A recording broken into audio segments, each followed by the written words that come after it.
Mornings in Green Hills begin quietly. The golden letters of Walker Real Estate gleamed on the stone building facing Main Street in the small town. The spring sunlight reflected off the glass windows, highlighting the white hair of George Walker sitting inside. He was the most successful real estate agent in town, and his presence was deeply rooted in the social landscape of Green Hills, both as a church elder and an important member of the Chamber of Commerce. On this morning too, Elizabeth was hurrying her daughter Amy before heading to her job at the local bank. In the kitchen of their small rental apartment, she called out while clearing the breakfast dishes. "Amy, hurry up. You'll be late for school." "I'll be ready soon, Mom," came the voice of the 7-year-old girl from the bedroom. Elizabeth glanced at her reflection in the mirror. Her brown hair was beautiful, and her blue eyes were filled with intelligence. However, behind those eyes, fatigue and anxiety were always lurking. Her daily life as a single mother working while raising a child was never easy. With a deep sigh, Liz checked her mobile phone. There was a message from her mother Martha. "There's a meeting about Vanessa's engagement party, so don't be late tonight. 7 o'clock sharp. If you're bringing Amy, make sure she wears proper clothes." Liz nodded slightly. Her sister Vanessa was always perfect. She had graduated from a prestigious university, worked at the most historic law firm in town, and was now engaged to Derek Hamilton, the son of the wealthiest family in town. For her parents, Vanessa was always a source of pride, while Liz was merely a shadow. "Mom, is this okay?" Amy appeared, wearing her school uniform and asking brightly. Her golden hair and blue eyes were just like Liz's. "Perfect, sweetie," Liz gently stroked her daughter's head. "Have a good day today." They left the apartment and went down the stairs from the small balcony facing the street. As they walked through town, people exchanged greetings, but their eyes always held a mixture of curiosity and pity. In a small town like Green Hills, everyone knew Liz and Amy's shameful past. 11 years ago, Liz, a freshman in college, fell in love with Thomas Clark. He was a charming art major who captivated her heart. However, when she told him about her pregnancy, Thomas escaped responsibility and left town in the night.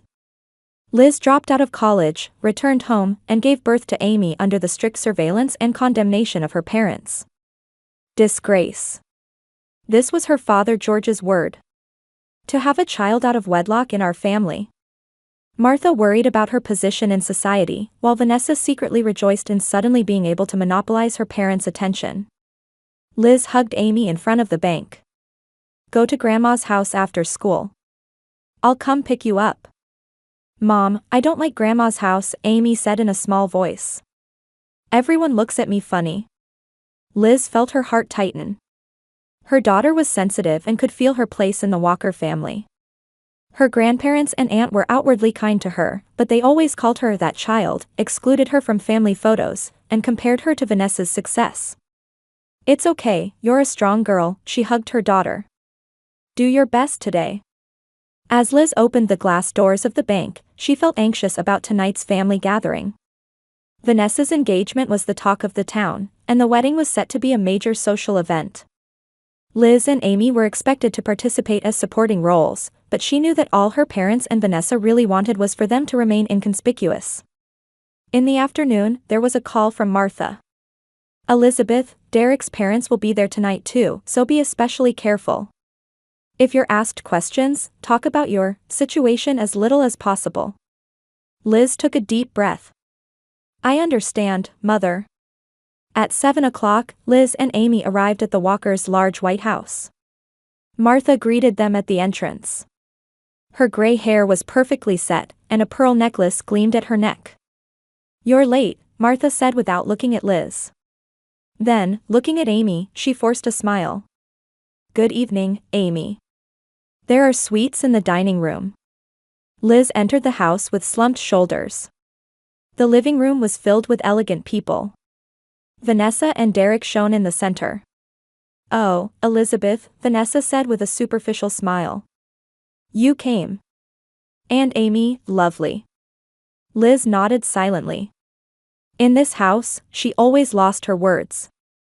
George approached. "Elizabeth, how's work going?" There was coldness in his voice. "Fine, Dad. It's going well. As the evening progressed, Liz and Amy were pushed to the sidelines. Everyone seemed to avoid them, and conversations were only about Vanessa's brilliant future and the connection with the Hamilton family. Liz squeezed Amy's hand. She had always been an outsider in her family, but she didn't want her daughter to feel the same way. "Let's go home early," Liz whispered to Amy. 2 weeks later, on a Saturday morning, after Liz sent Amy off to ballet class, she was cleaning the apartment alone when an unexpected phone call came.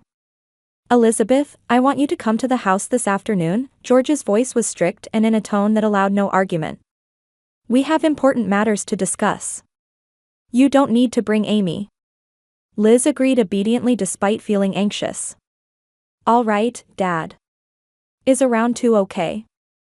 After hanging up, she fought against the ominous feeling spreading in her chest. Recently, as preparations for Vanessa's wedding intensified, the cold gazes toward Liz and Amy had grown even harsher. Especially at events where the Hamilton family participated, their presence was increasingly made less prominent. At 2 in the afternoon, Liz stood at the entrance of the Walkers' large house. Martha opened the door. Where she would normally put on a sociable smile, today she simply invited Liz in silently. "Go to the study. Your father is waiting." Liz quietly walked down the hallway and knocked on the heavy oak door. Responding to George's "come in," she entered the room. Both parents were in the study. George stood in front of his large desk, and Martha sat on a sofa by the window. The air in the room was filled with tension. "Sit down, Elizabeth," George instructed. There was coldness in his voice. Liz obeyed silently and searched her parents' expressions. Both had severe faces but also seemed filled with determination. "Elizabeth, we have been thinking for a long time," George began. "To cut to the chase, we do not want you and Amy to attend Vanessa's wedding." Liz couldn't believe her ears. "What? Please, don't you, a single mother, spoil your sister's wedding. Leave this house." George's voice suddenly grew louder. "The Hamilton family is the most prestigious in town. Derek's parents already find you and Amy displeasing. If you attend the wedding, you'll embarrass us in front of the whole town." Liz clasped her trembling hands on her knees. "Dad, I'm family. Amy is your granddaughter." Martha interjected. "Elizabeth, face reality. You made your choice. This is the result." "Choice?" Liz raised her voice. "When Thomas abandoned me, I had no choices. Still, I looked forward, raised Amy, and lived on my own strength. Is that something to be ashamed of?" "That's not the issue," George said coldly. "We have supported you financially. Even your job at the bank was thanks to my introduction. Despite that, you have always brought shame to the family." Liz answered quietly, with tears in her eyes. "I have never thought of it as shameful. I've raised my daughter with pride. What's truly shameful are people who can't love their own child or grandchild." A heavy silence fell over the room. "The decision has been made," George finally said. "I want you to leave town within a week. We'll provide funds for your new life. But I don't want you to come back here again." Liz stood frozen. She realized this was an ultimatum. Something crumbled within her, but at the same time, a new strength welled up. "I understand," she finally said. "We'll leave. But someday, you'll regret this decision." That night, after Amy had fallen asleep in the apartment, Liz quietly began packing. Her belongings were surprisingly few, fitting into just 2 suitcases. She still couldn't find the words to explain to Amy. The next morning, Liz submitted her resignation to the bank. "Due to family circumstances, I have to leave town suddenly," she explained. Her colleagues were surprised, but in Green Hills, rumors spread quickly. Many already seemed to know that Liz had been banished. 3 days later, she gently spoke to Amy. "Amy, you and I are going to move to a new place. A big city, with a new school, new friends, everything will be a fresh start." "But why so suddenly?" Amy asked, looking confused. "What about Grandpa and Grandma? What about Aunt Vanessa's wedding?" Liz took a deep breath. Sometimes, even family needs to live apart. Someday you'll understand. But for now, this is the best path for us. The little girl looked sad but nodded. As long as I'm with you, Mom, anywhere is fine.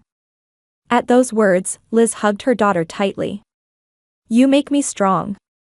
On the final day, Liz decided to go to her parents' home for a last. Amy was spending her last hours with neighborhood friends. With heavy steps toward the Walker house, Liz imprinted each view of the town in her mind. Most of her life spent here flashed through her mind. When she arrived at the house, Martha was waiting at the entrance. Are you finished packing? Her voice lacked emotion. Yes, Liz answered briefly. I came to say. George went out for work, Martha said, as if her husband had intentionally avoided this moment. Liz stared at her mother's face. Mom, are you really okay with this? You'll never see your granddaughter again? Martha seemed momentarily disturbed but quickly regained her composure. This is for the best. You'll understand with time. Liz said nothing. She took out an envelope and placed it on the table. These are photos of Amy. If you ever want to see her. As she was leaving the house, she passed Vanessa coming down the stairs. Her sister was wearing an elegant dress, clearly on her way to some appointment. Oh, Elizabeth, Vanessa smiled coldly. Leaving already? Liz nodded quietly. Life failure, Vanessa said as they passed in the hallway. Now even your shadow will disappear from our family photos. Liz felt her chest tighten at those words, but she couldn't open her mouth. She left the house silently, holding only the image of her daughter in her heart. That evening, Liz and Amy boarded a late-night bus leaving Green Hills with their few belongings. The funds for a new life from her father amounted to a few $1,000s. That and 2 suitcases were their only possessions. As the bus started moving and the lights of the small town began to recede, Liz quietly shed tears. Her reflection in the window seemed to symbolize a farewell to her past self. Mom, where are we going? Amy, seated next to her, asked half asleep. Liz wiped away her tears and answered in a strong voice. To a place of new beginnings, sweetheart. A place where no one will determine our worth. The bus continued north on the night highway, beginning the long journey to Chicago. Chicago's winter was much harsher than Green Hills. Amid the swirling snow, Liz gazed out the window of their small apartment on the north side of the city. 3 months had passed since their arrival, and finally, her life with Amy was starting to find its footing. The first few weeks had been hellish. Liz barely slept as she searched for a place to live with limited funds, arranged Amy's school transfer, and looked for work. But her indomitable spirit kept her going. She initially worked as a cashier at a local supermarket, served at a nearby restaurant in the evenings, and studied bookkeeping through online classes after Amy fell asleep. Mom, look. Amy returned from school and showed her a test paper. A red A shone brightly. I got a perfect score in math. That's wonderful. Liz smiled, stroking her daughter's head. You're so smart. Amy was adapting to her new school better than expected. Here, no one knew her past, and she was treated simply as a bright, intelligent girl. Liz was confident that leaving that town had been the right decision, seeing her daughter spread her wings freely. Are we doing anything special today? Amy asked. It's Friday. Liz smiled apologetically. I'm sorry, I have an interview at the Magnolia Hotel today. But I'll bring home pizza on my way back. How's that? Amy looked a bit disappointed but quickly nodded brightly. Okay. Good luck, Mom. The Magnolia Hotel was one of the city's finest luxury hotels. Liz had found a receptionist position advertised in the newspaper and applied immediately. Her only experience was customer service at the bank, but she was grateful for the interview opportunity. In the afternoon, Liz stood in the hotel lobby, overwhelmed by its grandeur.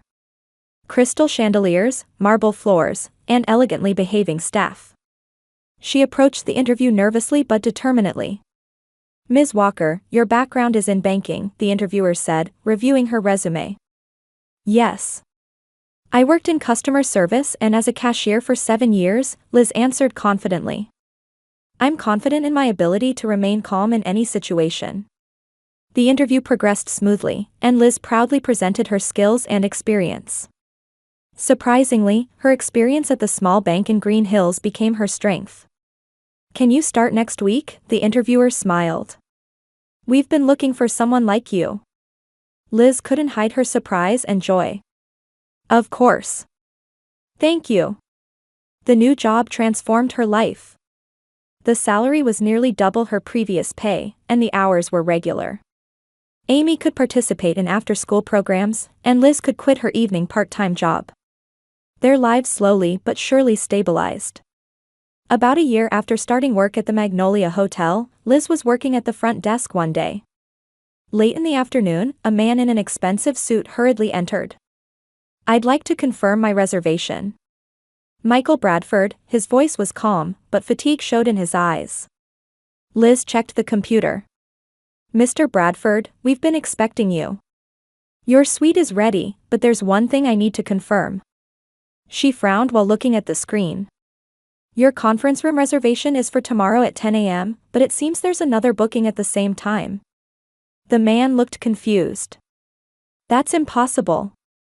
My assistant confirmed it last week. Liz responded calmly. Please wait a moment. I'll check right away. She quickly picked up the internal line, spoke with the event management department, and then smiled at Michael. Mr. Bradford, I've resolved the issue. It seems there was a small error in the system. Your room has been changed to the grand ballroom, and preparations are already underway. There will be no additional charge. Michael's expression softened. That's excellent service. Thank you. He looked at her name tag. Elizabeth. Please call me Liz, she smiled. Is there anything else I can help you with? Actually, tomorrow's meeting is very important for my company, Michael began to explain. It's a presentation for a new real estate development project, with investors gathering from across the country. Liz listened with interest. That sounds wonderful. What kind of project is it? It's about providing affordable and environmentally friendly housing, he answered, seeming a bit surprised. Not many people ask for details. I know a bit about real estate, Liz smiled. Previously, in a small town, at a real estate company. She hesitated for a moment. My family was in the real estate business. Over the next few days, Michael nodded to Liz several times. His meeting seemed to have been a great success, and on the day before leaving the hotel, he appeared at the front desk again. Liz, thanks to you, my stay was extremely comfortable, he said. Actually, I have a proposition. There's an assistant position open at my company. I'd like someone as capable as you. Would you be interested? Liz was speechless. Are you serious? Of course, Michael smiled. The salary is better than here, and the hours are flexible. Most importantly, I think it's a place where you can use your skills. A week later, Liz began working at Bradford Real Estate Development. Working with Michael exceeded her expectations. He was fair, passionate, and listened to her opinions. After a few months, their professional relationship gradually became personal. First, just lunches, then dinners after work. Michael expressed his desire to meet Amy, and the three began going to the zoo and museums together. Liz, you're truly an amazing woman, Michael said one night as they walked along the Chicago River. To start from scratch in a new city in such a short time and accomplish all this. Liz smiled shyly. I had no choice. I had to be strong for Amy. That strength is what attracts me to you, Michael took her hand. You and Amy are special. That night, after their first kiss, Liz felt the dam of emotions she had suppressed for so long breaking. She told Michael everything. About life in Green Hills, her relationship with her parents, and how she was banished. Michael listened silently and finally embraced Liz. They didn't have the eyes to see your worth. But I do. 3 years after they began dating, Michael proposed to Liz. On the terrace of his penthouse, with the Chicago skyline as a backdrop, he knelt down. Liz, from the moment we met, I've been captivated by your strength and kindness. Will you complete my and Amy's life? Tears welled up in Liz's eyes. Yes, of course. Their wedding was small but heartwarming. Amy served as the bridesmaid, and Michael's close friends attended. After the ceremony, Michael began the process to formally adopt Amy. Are you really sure? Amy asked anxiously. That I'll become your daughter. Michael gently placed his hand on her shoulder. Amy, I've thought of you as my daughter from the beginning. This is just declaring it to the world. Amy jumped up and hugged Michael. Dad. It was the first time she called him that. Liz and Amy moved into Michael's spacious penthouse and experienced the warmth of a true family for the first time. Amy took pride in having the surname Bradford and began to carry herself with confidence at school. Michael didn't miss his wife's talent. He entrusted Liz with a department of the company, and she began to realize her potential in the world of real estate development. In particular, the environmentally conscious housing project for low-income residents that she proposed became a great success and created buzz in the industry. At night, as the lights of Chicago shone through the window, Liz often reflected on the past. 7 years since leaving Green Hills. The pain of that day was still deep in her heart, but it had made her stronger. With her new family of Michael and Amy, she had discovered true happiness for the first time. What are you thinking about? Michael asked beside her. Liz smiled. How much life has changed. When I was driven out that day, I couldn't imagine such happiness awaited me. Michael squeezed her hand. Sometimes, the worst events can open doors to the best life. Liz nodded and looked at the lights outside the window. In her heart was a peace she hadn't felt for a long time. Bradford Real Estate Development was expanding its business from its Chicago base to locations across the United States. Michael and Liz had built an exquisite partnership, with his bold vision and her meticulous execution accelerating the company's growth. 7 years into their marriage, Amy had become a high school student. The Ohio project was completed 2 months ahead of schedule, Michael reported, opening the office door. Where should we expand next? Liz pointed to a map. I think Southern Illinois development looks promising. But first, let's go inspect the project in St. Louis. They began planning their business trip. Amy is busy with a school project, so it'll just be us, Liz said. In that case, how about taking a detour? Michael suggested. From St. Louis, your hometown of Green Hills isn't that far, is it? Liz caught her breath for a moment. Green Hills. It's been 10 years, Liz, Michael said gently. There might be something you can resolve within yourself. Liz gazed out the window. I'll think about it. The day after completing the project inspection in St. Louis, Liz made her decision. Let's stop by Green Hills. Just a quick visit. Entering the small town, Liz's chest filled with nostalgia and pain. 10 years had barely changed the town. The same stores, the same buildings, and probably the same gossip still dominated the town. This is the town I grew up in, Liz guided Michael through the center of town. That's Walker Real Estate. My father's company. They stopped the car and began walking down Main Street. Liz wore sunglasses and unconsciously hunched over, trying not to be noticed. Nervous? Michael squeezed her hand. A little, Liz admitted. But I'm okay. As they walked, they came upon a small church. Something was posted on the bulletin board. Liz unconsciously stopped and looked at it.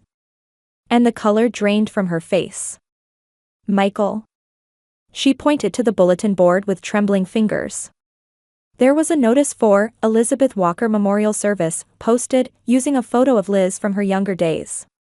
The date was tomorrow. They think you're dead, Michael exclaimed in surprise. Liz was speechless. Michael led her to a nearby cafe to calm her down. They checked the local newspaper's website online. There was a small article. Sad news, former Green Hills resident Elizabeth Walker passed away last week in a traffic accident in Chicago. Vanessa Hamilton will preside over the memorial service. What does this mean? Liz was confused. Why am I supposedly dead? Michael frowned. We need to investigate. They contacted a local lawyer and explained the situation. The lawyer returned a few hours later with information that shocked them further. It seems Vanessa submitted a death certificate, the lawyer explained. Furthermore, a life insurance claim has been made in Elizabeth's name. The insurance amount is $500,000. Insurance. Liz's eyes widened. I never enrolled in such insurance. Further investigation revealed that Vanessa had enrolled in life insurance under Liz's name years ago and had been paying the premiums. She had exploited Liz's disappearance to fake her death. We should take legal action. Michael couldn't contain his anger. This is fraud. But Liz quietly shook her head. No, there's a more effective way. A light gleamed in her eyes. Let's attend the funeral tomorrow. The next day, a wealthy-looking woman wearing a black veil quietly attended Elizabeth Walker's memorial service. The church was unexpectedly filled with many people.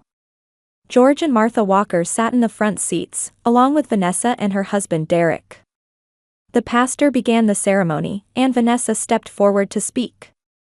My beloved sister Elizabeth led an unfortunate life, she spoke emotionally. But we always supported her.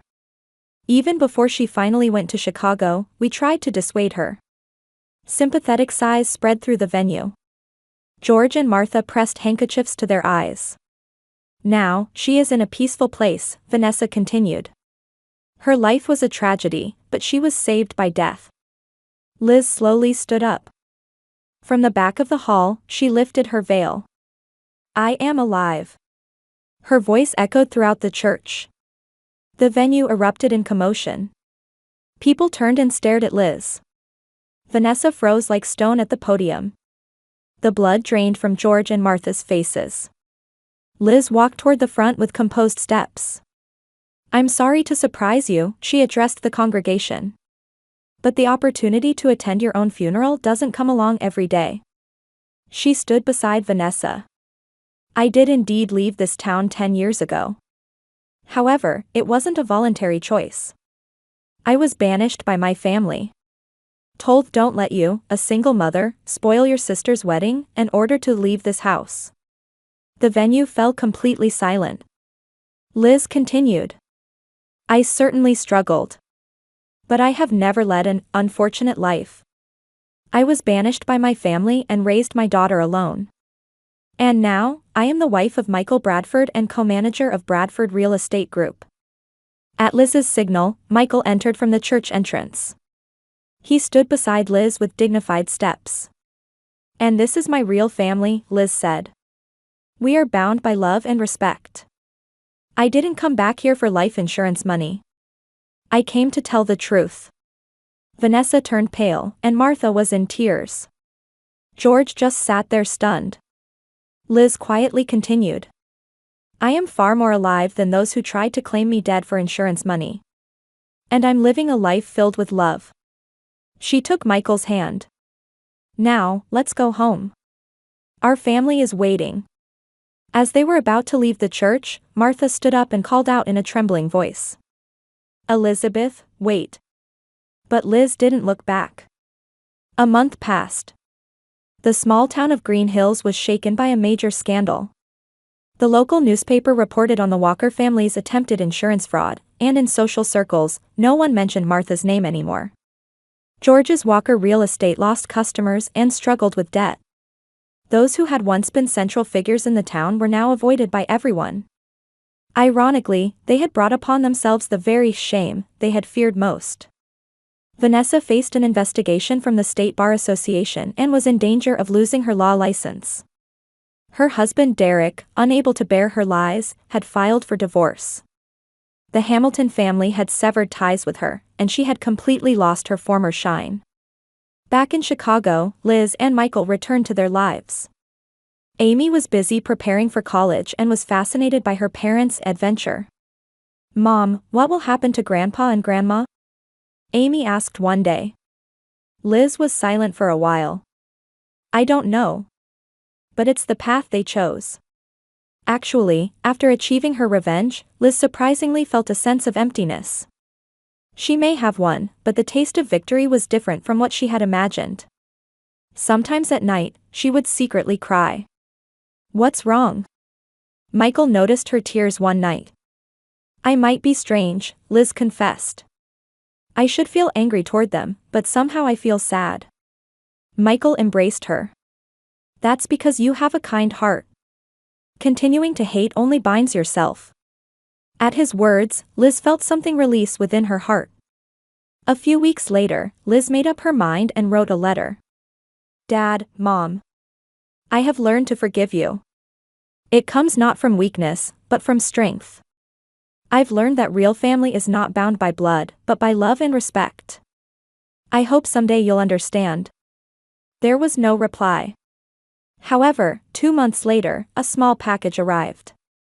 Inside was an old album and a short letter from Martha. "Elizabeth, this is for you and Amy. Someday, please tell her about our family. Though filled with mistakes, it is still her roots." Liz flipped through the album. It contained photos from her childhood, memories from when George and Martha had loved her. On the last page was a photo of baby Amy and young Liz. On the back was written, "Our first grandchild." Time passed, and Liz and Michael decided to adopt. They welcomed 2 siblings, a little girl and boy, into their family. Amy went to college to study architecture, hoping to continue her parents' business. As for Green Hills, only rumors reached them that Vanessa had left town and was living alone. She was the only one in the family who couldn't accept forgiveness. 5 years later, Liz finally met George and Martha. It was a peaceful reunion. They had grown old and humble. The conversation was difficult but was a first step. Being a family isn't easy, Liz later told her adopted children. But a real family isn't made by blood ties, but by choice and love. Just as you chose us, we chose you. Liz's life had come full circle. The once banished daughter now stood at the center of a loving family. Her strength lay not only in overcoming difficulties but also in having a heart that could forgive.